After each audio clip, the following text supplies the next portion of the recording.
Affirmation 9. I will faithfully steward money. One of the key role and responsibility of a leader is learning on how to steward God resources. And this is money. Money is one of resources.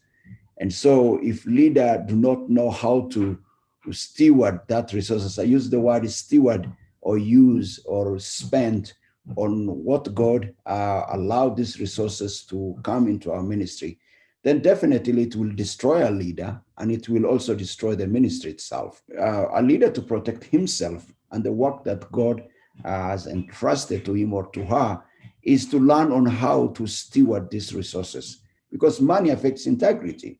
There's so many issues here in Africa where I'm doing this video that so many leaders have lost their ministries, their families, just because of the greed of money or because of money that meant for the work that they've spent on themselves. And so as a result of that, they lost their ministries. And as well, that affects those who are in the ministry. And in our ministry, there are three areas we worked on that helped us on how to steward these resources, specifically money. One is always to know that it is not me to handle the money. There is a group of faithful people skilled on handling money.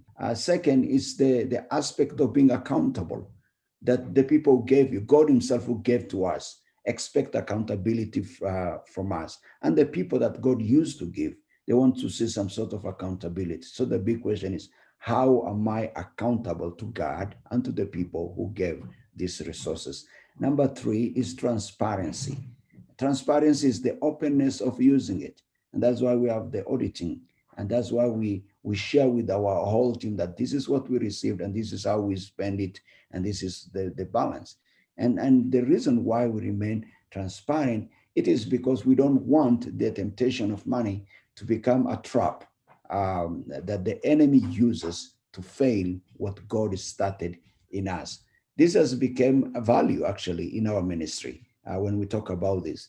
And for me as a leader to keep myself away from that, obviously there is a role I play, that there is nothing that I don't know that's happening at the back. I know what's happening, but there is my part. And my part is not actually to manage or to micromanage everything, but the bigger picture I know, but I make sure it is spent well in the things of God. So these are the things that we are doing. And why is it important that a leader should learn on how to steward God resources? It protects the integrity of the leader. And so it protects the integrity of the ministry and the people that you work with. So that's how I see it to be important that a leader needs to learn on how to steward God resources, specifically money. This has helped us, even as an indigenous ministry, with the little resources that come through us, that we keep this track well and clean. And so anybody who comes into our ministry and works with us, wants to see our books, then we are an open book that they will see how we do it. I came to know the Lord when I was 17 years old.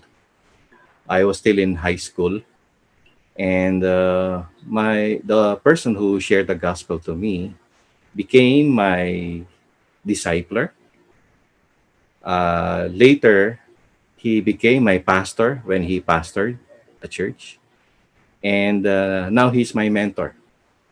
And one of the things that he taught me is about money. I remember we would have Bible studies, and one of the things he mentioned is there are many parables of the Lord, maybe almost 40, about 38, and 16 of them is about money. So I was intrigued. Why is the Lord so focused on discussing about money? And and I started researching, also reading books about the parables. And true enough, one of the verses is you cannot love God and money at the same time. If you love God, you cannot love money. If you love money, it's so difficult to love God. And at that moment, even giving our offering, we were taught about that. It's not about the percentage, it's how you honor God with your money. So we would study the Old Testament teaching, the New Testament teaching, but the Lord did not say how much you will give, but the Lord would look at your heart. The Lord said, if we are faithful in small things, God will give us more responsibilities in bigger things. And we have seen that. If I use the money given for other people, it will not make me rich.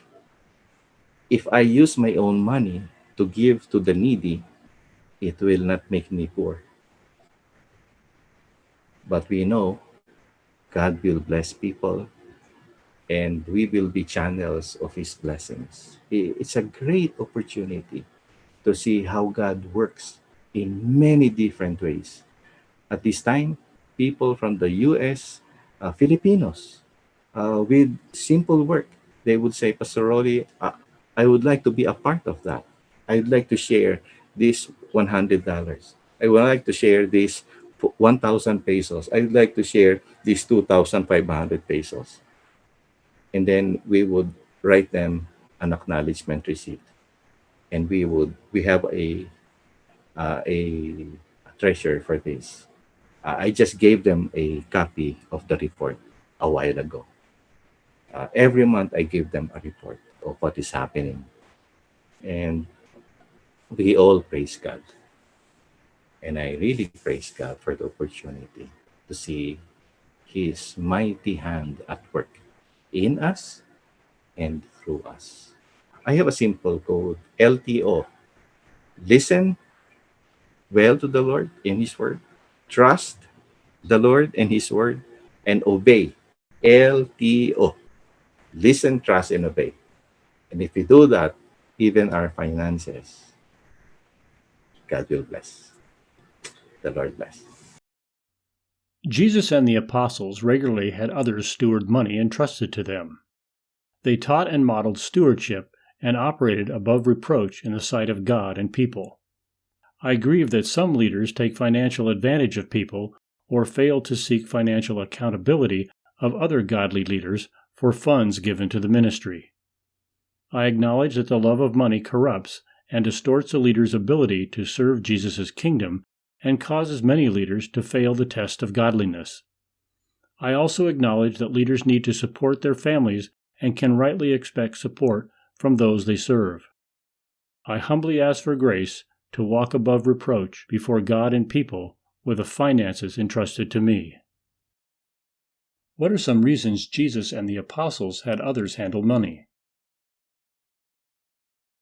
How have I seen leaders take financial advantage of others? What are some specific areas where I might be tempted with the love of money?